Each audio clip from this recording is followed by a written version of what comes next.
Today we're looking at getting you to your destination and avoid distractions. The destination is always the same, but the road getting there will weave in and out. And how to make the journey with the right mindset. And you have to, I suppose, manage your mindset and manage yourself and manage your resources and all your actions to weave with that so that you don't go completely askew. And we should also look at pricing your product right to your customers. You've got to find the pricing that feels good for you, that gives you your value, but also feels connected so that when you're asking for it, it's like, yeah, this is it. Theme for this season is Embracing Life's Tapestry, and my guest is Fiona Brennan. Fiona, why would somebody change career from engineering to become a business mindset and success coach? Whoa, John. Okay, how long have we got here now to discuss that? But yeah, it's a great question. And actually, the answer is that it's not that far removed from the work that I did. So my work in engineering as a mechanical engineer by degree, I fell into, I kind of found my way, my expertise was in project management. As I started to do work in the real world, as they say, after college.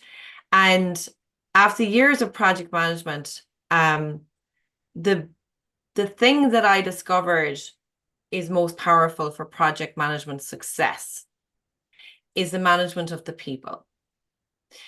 But if you do any diploma course or whatever in project management, 80%, if not 90% of the training on the modules that you get is all about the strategy, is all about, the scope of works, the strategic plans, the risk registers, all of that. But which are important and do play a part and absolutely, have a place and space. But for the ultimate success of the project is the people. And what I discovered, I suppose, only a couple of years ago after I had started the coaching, when I sat back and with actually my own coach and I was talking about, oh, I'm just new to coaching and I don't have any experience. And, I'm kind of like a complete cold fish in a big pond, you know. But what I really discovered when I sat and thought about it was that I've actually been coaching for 20 years because I've been coaching the people who are on my project team. A construction project, or indeed any project, but construction project in particular, is all about having a vision of a completed, like a house or a workplace or a manufacturing site, whatever. So you have a vision, you get it drawn up by the architects, and this is what we want it to look like. This is the end piece. This is the goal. And then you go back from that and you kind of bring all the resources, all the plans, all the strategies in place, and then you start to make that happen. So what I do in my coaching is extremely similar. It's actually the same parallel line, John. You have the vision. We work on getting clear on the vision first. And then we come back to, okay, so what are all the things that we need to do to bring together, to have, analyze, plan, strategize, all the rest, and then the actions, and then start to do that to bring it to the finish line. So again, I'm dealing with people. So in the project world of engineering, construction, facility, all those elements that I was working on was about bringing the right people and then empowering those people with the vision and getting them connected to the vision so that they could do what they needed to do each step of the way. So it's actually very similar, if that answers your question It does correctly. indeed, yeah. I know what you're saying there about project management. I did delve into it myself a bit for a while there a few years ago, and I read the PMBOK guide, from the Oh, Project yes. Management Institute, and it was on about the project scope and the risk register and estimating the cost and gathering up all the actual costs, and then what if the project runs over time? How can you push the project time down to get it back towards its schedule and all that good stuff? Yeah, there's a lot of theory in it, but as you say, half the battle with project management is being able to get people to work around you effectively. And that's the hard Yeah. part to learn. And the essence, John, is getting them in the right frame of mind, which is all about mindset. Yeah. So for them to believe that what the vision that we just, agreed to, the time scale that we've agreed to, the budget that we've agreed to, all of that, that's actually possible. That for them to believe, actually, yes, each of us with the job, our task as part of this project, we can actually do that. And that they trust the journey.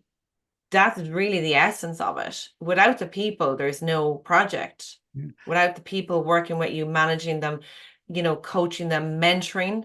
And a lot of the work that I do with business owners is all about mentoring and coaching them for their journey. And even though you say, John, yes, in the project management fabulous pen book guide, you've got your risk registers and you've got your scope of works and all of that. I actually do that with my clients, but I just don't call it those names because that's a bit, if I said, okay, now we're going to do a risk register for your business, it'd be like, ah. But we do it because we assess, okay, what are the things that could go wrong here? Because when you create a plan of any type, construction or for your life, as soon as you write that plan, as soon as you put dates on it, it immediately goes out of date. Immediately. Um, it's like a paper exercise and it's great to do because it gets you started, but it immediately goes out of date. It's like the car when you drive out of the garage. As soon as you leave those garage doors, the value starts to drop. It changes. Um, because stuff happens. And so the whole thing about the business vision or the project vision is being able to navigate those challenges and those changes as they come up and not use them as a like, oh, do you know what? It's just not going to work. It's no good. Why even be bothering, like, going down that rabbit hole? So a coach in this role is then very important to help lead and guide you through the change because change is uncomfortable. Nobody likes change. It's like, oh, but we thought it was going to happen here. What are we going to do now? It's like, okay, well, we just got to adjust and look at maybe tweaking things. So the destination is always the same, but the road getting there will weave in and out. And you have to, I suppose, manage your mindset and manage yourself and manage your resources and all your actions to weave with that so that you don't go completely askew, that you don't get distracted by some other shiny object, that you don't give up, all of those things. I noticed there on your LinkedIn profile, I was looking at it there the other day, Fiona, and you have the letters BA, BAI after your name. That tells me you studied mechanical engineering in Trinity College. Whereas if you Yes. went to UCC, or UCG, you would have got the letter BE after your name, Bachelor of Engineering. So that's how you know the Trinity graduate versus as against the UCD, UCC, or UCG graduate in engineering. So there you go. Very, that's you learn. You know what? I never actually copped that before. I have seen people with BE, and I never really kind of like actually discovered because of the differences. And actually, John, just to know when I did the engineering degree, and I don't know if it's still the same, I'm sure it is, because you do so much maths in the engineering degree, they actually give you a second degree, they award you a degree for in mathematics. All right. So I actually got 2 degrees. So that's I BA. never received the Yeah, second. BA, and then BAI is your Yeah. engineering degree. Yes. The Yeah. Ita- it's the Latin Bachelor of the Art of Engineering or something like that, but Yeah. Yeah. yeah, Yeah.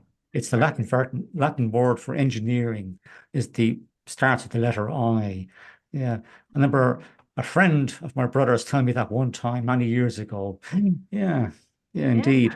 So when you Good. transition from project engineering and mechanical engineering to your coaching business, what skill sets did you find you had to develop to become a business person as against an engineer?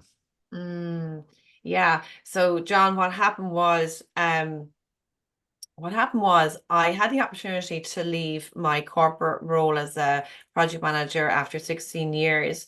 Um, that was like December, I think, of 2016.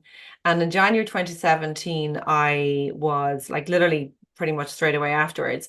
I was toying with the idea of setting up my own business, but I went for a few interviews. But I had the business idea in my head probably a few years at that stage. I remember saying out loud to a friend of mine, we were saying, oh, what would you love to do? Or what would you do different if you could change things? And I remember saying that I'd love to set up a business where I would offer to other businesses what I currently give in my role in the corporate. So I wanted to be the project manager that brought all the people and things together for commercial businesses who just weren't big enough to have like a facilities team or contract team. So that was kind of where the idea came from. So while I was sitting doing the interviews for the jobs in that particular January, I remember thinking they were asking me questions and I was like going in my own head, I was answering them, but in my head I was going, I don't really know if I want to do this. And so after about three of them where I was walking out going, yeah, I don't want that. I decided to take the plunge. And when I said it to one of the companies I used to work for or do some work with, they immediately said, listen, we've got a job coming up. Would you like to take this on? So the thing about it is, John, when I said yes to that, and when I registered with the CRO and picked my business name and just said, okay, here I am. And I decided, okay, what will I charge? And I just picked a rate.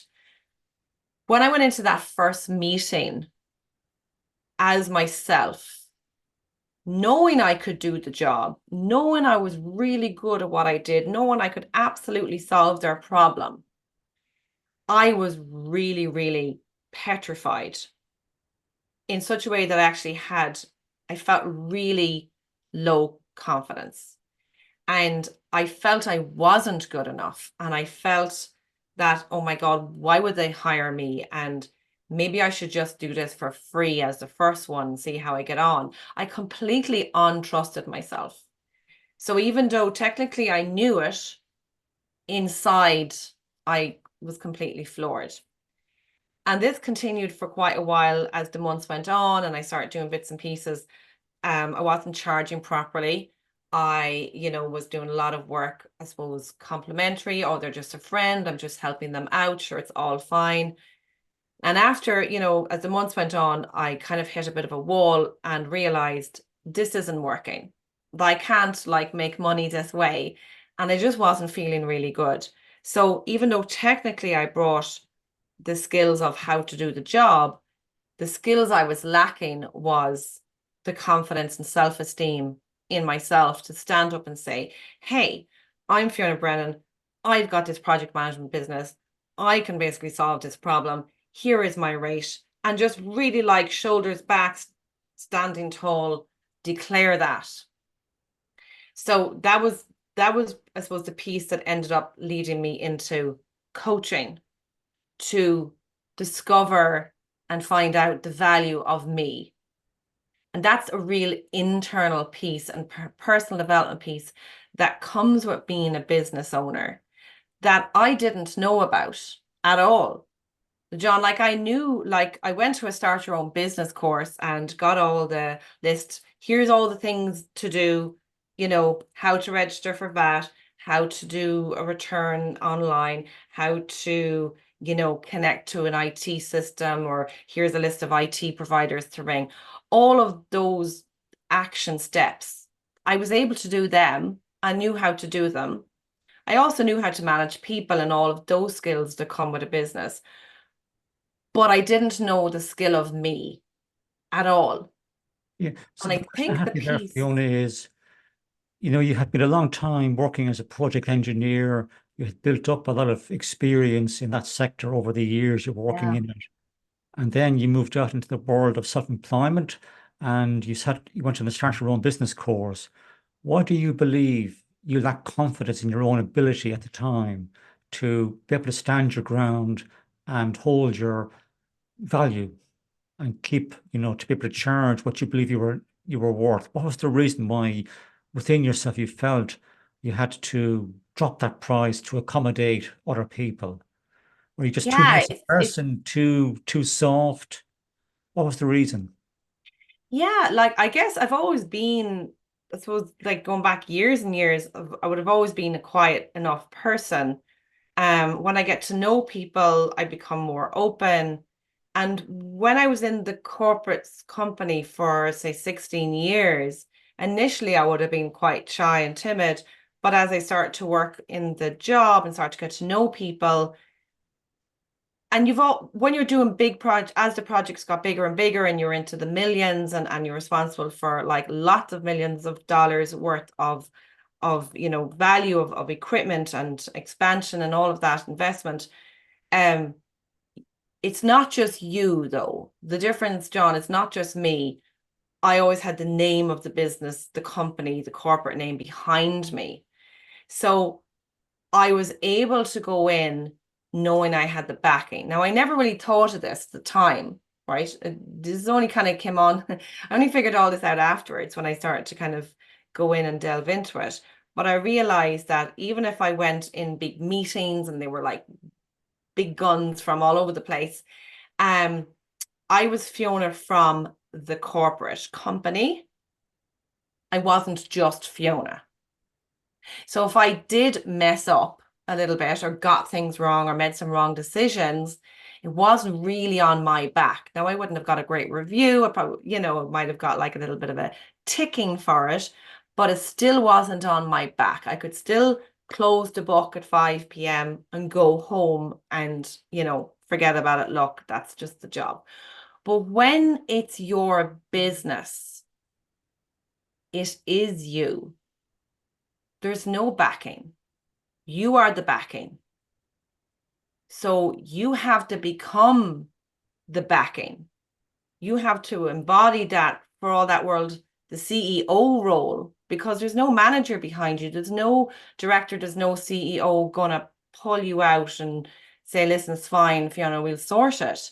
You have to be that person. And when you're going in and working with clients, this is not, I'm not saying this like as a scary thing, but it just meant I had to take that on board and for all the world, put my feet into the shoes that I own and stand in them and really claim that's okay. I've got this. I am my backing and I'm backing myself and I'm cheering myself on and really believing that. So there was like a self-belief thing at the end of it that I didn't know I didn't have until I left the company. Does that make sense? You know what you're saying there, that when you're working in the corporate world as a mechanical engineer or project engineer, you had the backing of a business. When you went out there on your own, you were out there on your own. You'd nobody there to support you, to stand over your shoulder or to give you advice. You had to be able to think for yourself. And effectively, what happened was within your own mind, you had doubts about yourself. And, when you went to your first couple of meetings there to try and get business, people would try you out, and then you would kind of wilt under pressure and drop your rate in order to get business, but you were doing work for effectively for at a loss. You know, Yes. I know what you're Yeah. saying there, yeah. And that comes down to confidence. Yeah. So when you transitioned to your coaching business, did you find you had the same issue in terms of people being reluctant to accept your rate that you were charging at the time? For example, when you started out, did you have to go out there and give a whole lot of value for free in order to win clients? So it's a great question because so the story has levels and we all have levels.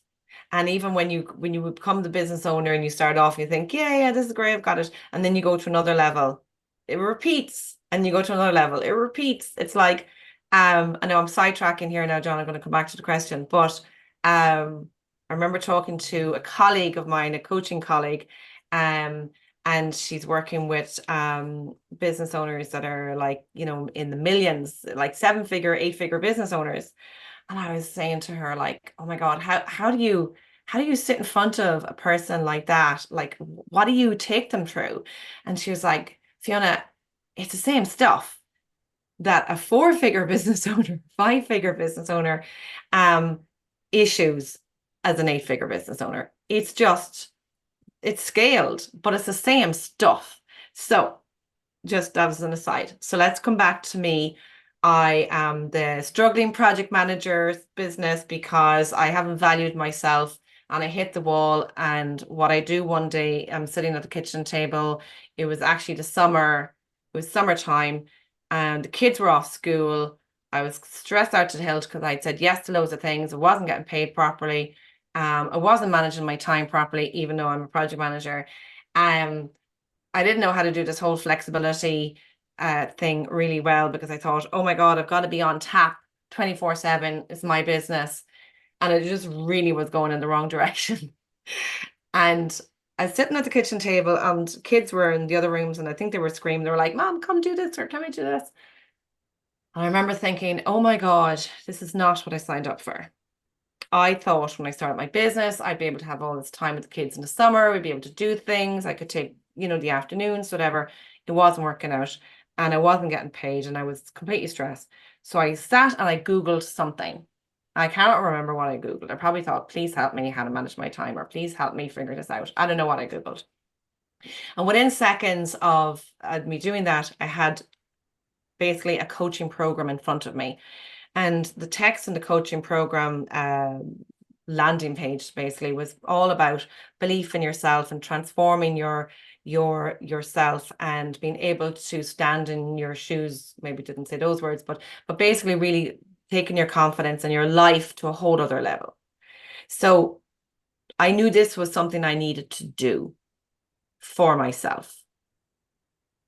But here's the thing, John, I didn't do that straight away. I actually sat on that coaching program for about 6 months because I didn't think it was okay to invest that money in me. I never invested money in me before, ever, bar getting the hair done and whatever clothes. It was a chunky investment and I'd never done that. So I sat on it and I let it sit on me and the business continued and the frustration continued to the point 6 months later, I actually hit a serious wall in my health, burnt out, got very depressed and actually wasn't able to get up for work. So then I had to take action. And it was another while after that, but I eventually signed up, said yes to the coaching program. And I went on the coaching program to help myself, John, not to become a coach, to literally learn the skills to help myself. As I was doing the coaching program over the next 8 months, things started to change at home. Things started to change in my business. So by the time the next year was gone, after doing all the training and everything I knew and started to read more and develop more, my business had completely transformed. So I was no longer the little girl, Fiona, lacking in confidence, not able to stand. I was going out there now with a new price, standing for it, asking for it, claiming it. Here's me. My confidence level completely changed for my project business. Okay. So another year after that, again, as I started to put two and two together, look what happens when you do the work of you. Your business transforms and your life transformed. My relationship at home with the kids and the husband and even friends and even like family, my mom and my brothers started to all change. So I had this thing like, oh my God, like I didn't know. Nobody told me about this. So I thought maybe I had been just living in under a rock for like decades. But I thought, well, who else doesn't know? So that was when I started to ponder on, like, I should share this. And how can I share this? And that then led me to developing the concept around starting the coaching business. Now, here's the thing. I became very confident in the project business. I hope this isn't confusing because of the work I did on me. I'm with you. But a few months after that, or, after deciding to launch the coaching business, I'm now what I was calling myself a cold fish, brand new, in a completely new water. My confidence went back down to 0 again. New level, new devil. So great over here, went to do new over here. When you do new, when you do something different, your mind has a field day. This is everything I've learned in the last couple of years, what was happening. So Fiona's going to die in this situation. Fiona has no confidence for this situation. Oh my God, what are you absolutely doing? Can you not just go back and do what you know? What we know becomes our comfort zone. And anything we change and do differently, is outside our comfort zone. So our mind, trying to keep us safe and trying to keep us alive, wants us to stop. So it actually does what it can do. It reverts us to our natural, I suppose, addictive state, our negative addictive state, which in my case was lack of belief. Poor little Fiona, she doesn't know anything. Let's shrink back to the back of the room again, keep the voice down low, become all timid, da da da da. So I had to do a whole load of work again. So I hired my own coach to help me with this. So the first time I helped myself to the coaching program, now I needed to go to a different level. So I hired my own coach to start me on this because I really felt drawn to sharing it, John, to actually creating this to help other business owners literally with what I had done. So does that answer? With your coaching practice, so you're working with a coach for a couple of years at this stage now, presumably. Where have you got in terms of developing your coaching practice? As in like my business? Correct, yeah, yeah. Yeah. So my business consists of I work with one-to-one clients. I've created a group program. I've launched a few new programs even in the last 6 months. It's like when I started, I was, just like putting myself out there again as the freebie coach, doing lots of extra pro bonos, lots of low pricing. But over the last couple of years, as I worked more and more on it, it's now transformed into a very clear concept of who I'm working with. I'm working with women in business to help them launch and lift their business to their level. So whether it's at launch level and you want to lift it off, get it off the ground the right way with ease, because it doesn't have to be so hard. We make it very hard. We make it all about the strategy and the action, which is important, but that can be done much more easily and enjoyably when you have the right mindset and the right tools and techniques to help you keep and maintain it. Because it's a never-ending feast, John. I mean, every time you try something new, even if it's a tweak in your offering, even if it's a tweak in the clients that you're going to work with, or just another little modality that you want to offer, any of those new things is outside your comfort zone. So you have to bring the tools that worked for you at the very first level, and you have to keep reworking them each time. So I'm constantly learning myself. I am constantly a work in progress. Personal development, growth, whatever you want to call it, it's a mastery. And it's a journey that will continue on, while you're alive. And certainly while you have a business, because being a business owner, fine, you can stay in a very comfortable place. But if you want to, grow, if you want to expand, but even if you want, even actually keeping up with the times of the modern changes, embracing AI, things like that, that's all new. And the tendency is to shrink back. We have to work with our mindset to embrace and take those steps forward. So I suppose the difference for me of then and now is the clarity of really who I'm working with. Because I was very sporadic for a while. I was very spaghetti on walls. If you're alive and breathing, I can coach you. So, because basically, we can all be coached, but you can't be everything to everyone. So you have to bring it back in. And, the same question actually came up for me in my project management business, I remember as well. I could do lots of things. I could offer lots of things to clients, to businesses. But just because I can do it doesn't mean I should do it. And one of the things I help my own coaching clients now with is getting clear on the things that bring you joy. What lights you up? You know, if you're doing things in your everyday that drain you, take away that energy, just really make it feel, ugh, you know, heavy and hard. You know, is there a way of either delegating that, you know, contracting that out, or can you actually even get rid of it? Does it have to be part of your offering?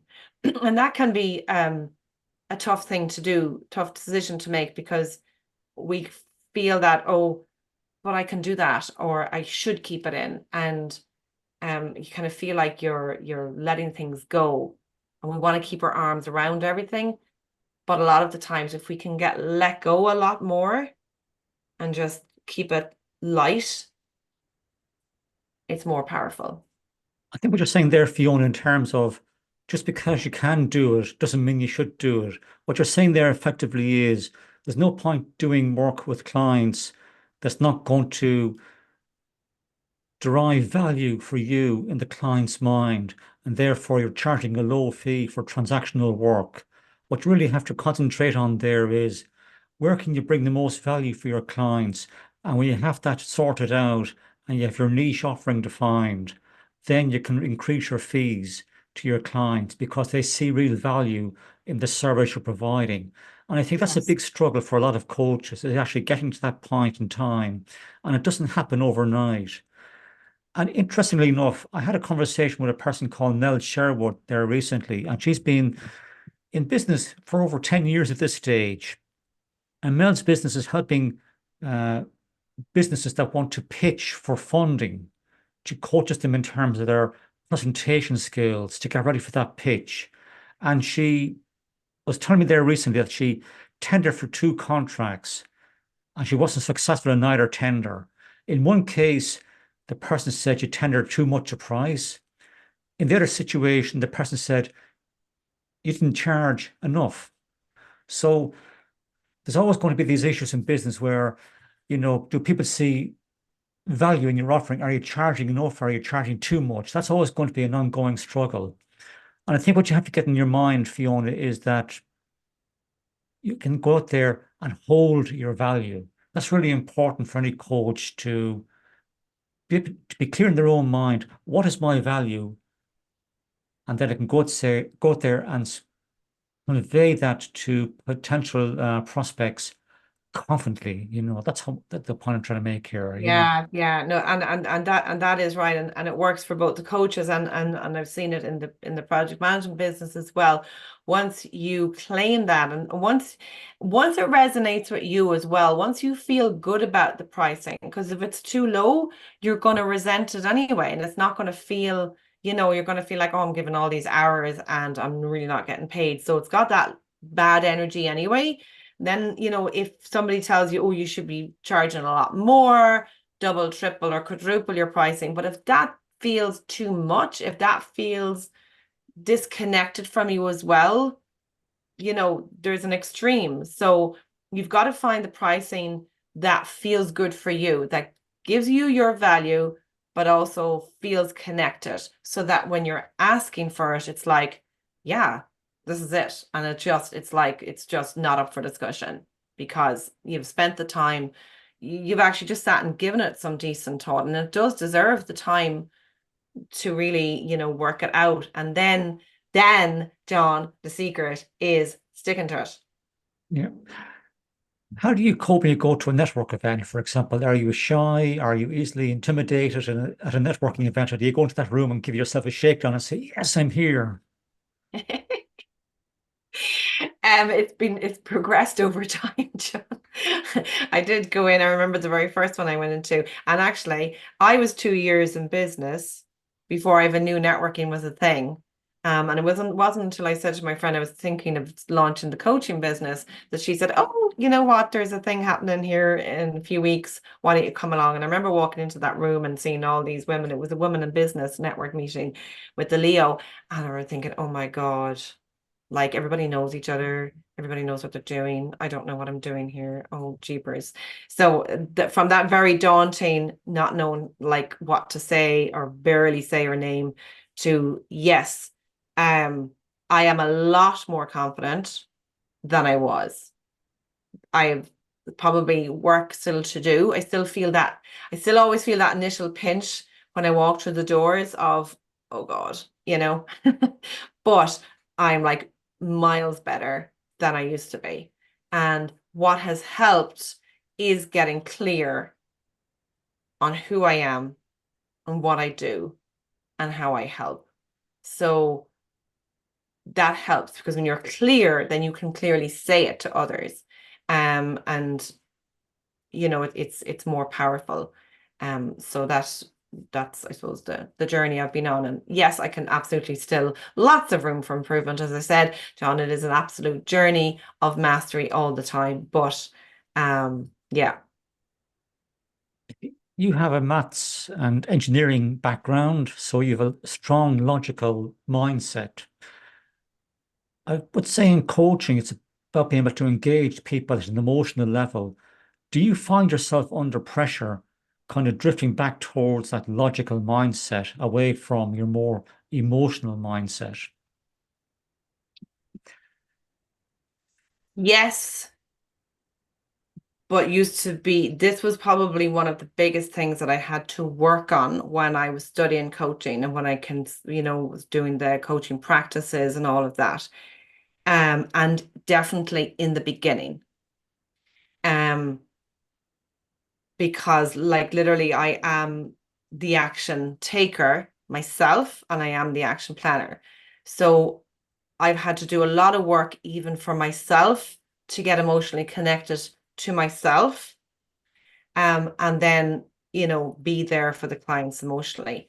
Um, so do I still slip back into that mode? I still have that attraction, but I know now the power and the essence of sitting and being emotionally connected to the person for as long as needed.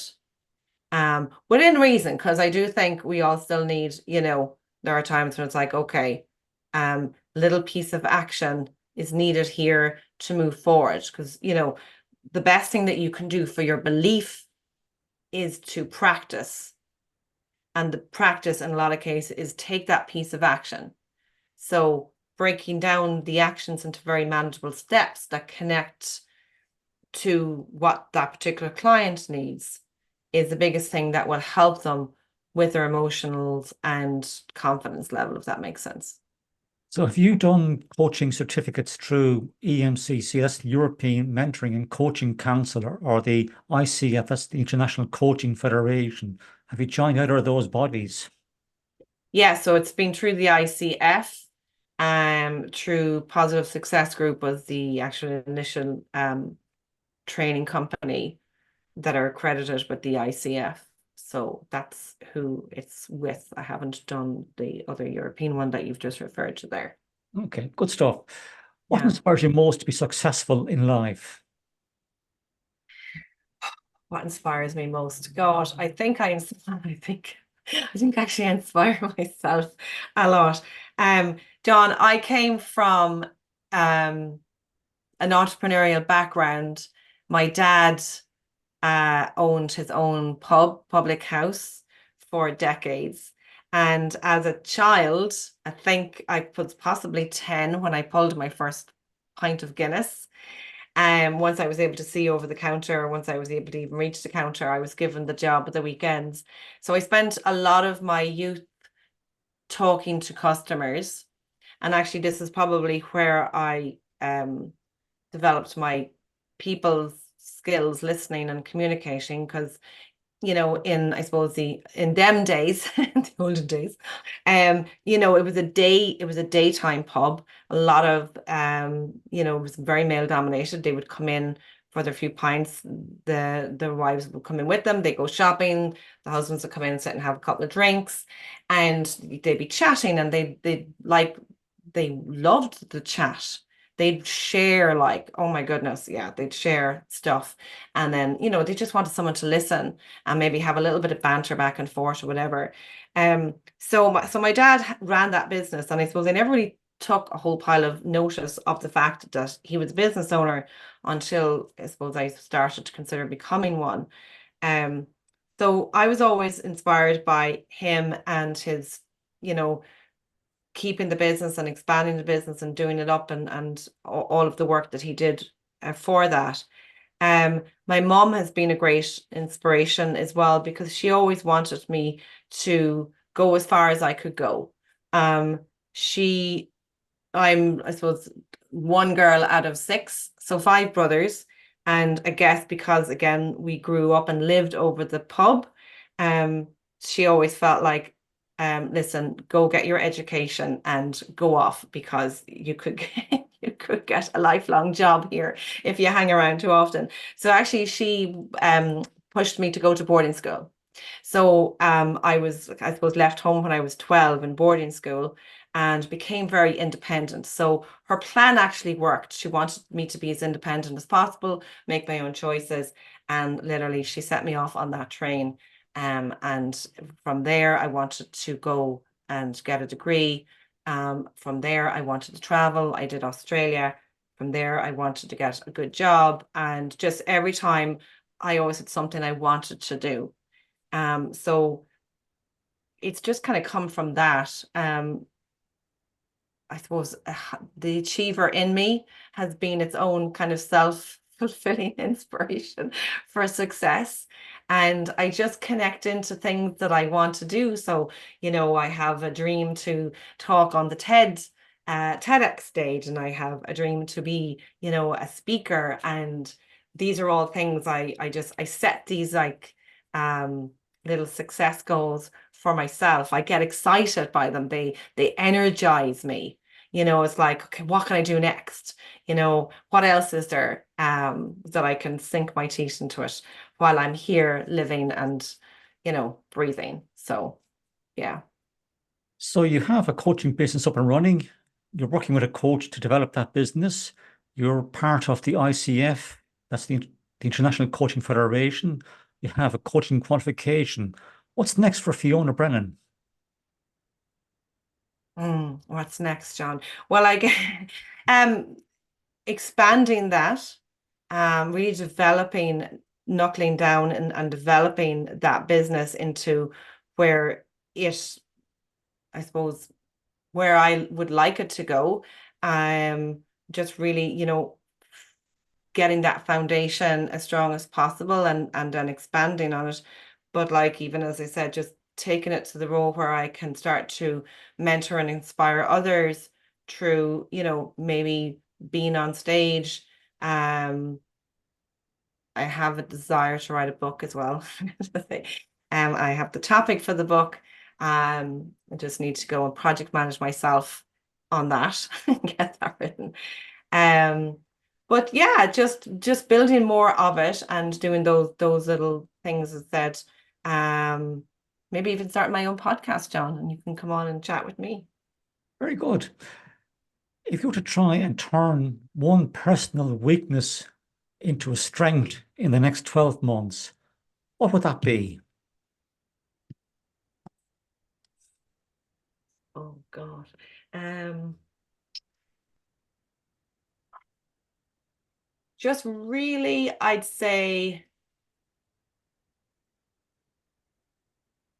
really working more and more because while I've done tons of work, I've mentioned it is a mastery.